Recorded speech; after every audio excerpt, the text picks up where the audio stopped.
ఈ మనిషి తన చొక్కా విప్పలానే ఎముకలు కనిపించే సమ్మని శరీరం బయటపడింది.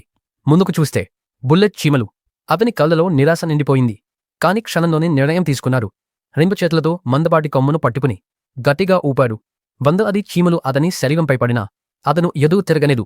అవి చెమ్మన్ని చీల్చుకుంటూ కాటేస్తున్నా మిశ్రమంగా భరించాడు. నొప్పి ఎంత ఎక్కువైతే అంతటా అతను బతికే అవకాశం పెరిగింది. చీమల కాట్ల వల్ల వచ్చే నొప్పి అతని శరీరంలో అడ్రినలిన్ను పెంచింది. మిగిలిన కొద్దిపాటి శక్తినైనా ఉపయోగించుకునేలా చేసింది. నిజానికి అతను నెల రోజులుగా అడవిలో దారి తప్పిపోయాడు.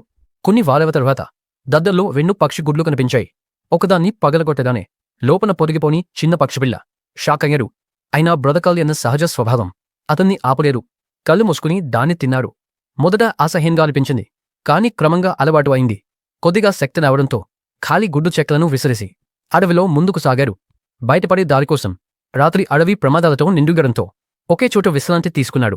తడి మేల కాదేసే పురుగులు అతని కాళ్లు తీవ్రంగా పాలయ్యాయి. అయినా ఆశను వదలలేరు. మరుసటి ఉదయం ఒక్కసారిగా పరిస్థితి మారింది. మేరపై ఒక పాదముద్ద చూసి షాకంగారు. నెమ్మదిగా దగ్గరకు వెళ్లి చుట్టూ చూశాడు. మోకాళ్లపై కూర్చుని మట్టిని తాకదానే భావోద్వేగాలు ఒప్పందాయి. ఇన్ని రోజుల తర్వాత ఎవరు ఉన్నారన్న ఆనందంతో గట్టిగా అరవారు.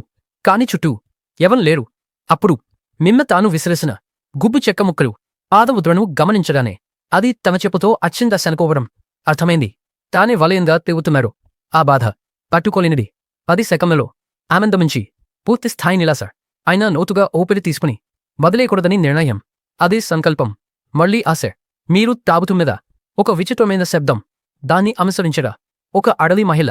ఇంకొక మనిషిని చూసిన ఆనందంలో అతను అతిగా స్పందించాడు. ఆమె భయపడింది. చేతి సంకేతాలతో ఆమెను శాంతింపజేశారు. ఇద్దరూ కలిసి బయటపడే దారికోసం సమయం గడిచే కొద్దీ ఒకరికి ఒకరి దగ్గర చల్లో ఒకరినొకరు తాపం కోసం.